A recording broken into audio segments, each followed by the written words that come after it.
Din yung spaghetti ng 7-Eleven, oh. Oh, masarap. Itsura pa lang masarap na. Oh, 7-Eleven dito. Ayan, oh. My goodness. Nakakita ko ng 7-Eleven dito. Dinire-diretso ko yung daanan, eh. Possible na walang 7-Eleven dito. Nakakita ka nga ako 7-Eleven dito. Ayan, oh. Sarap.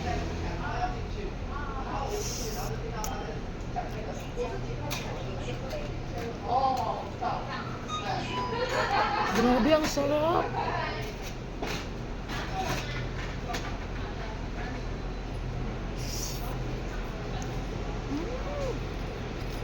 Ang sarap.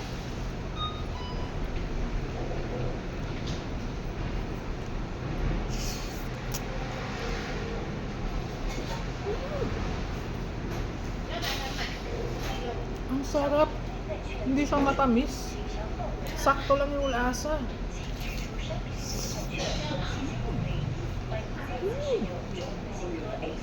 Wow.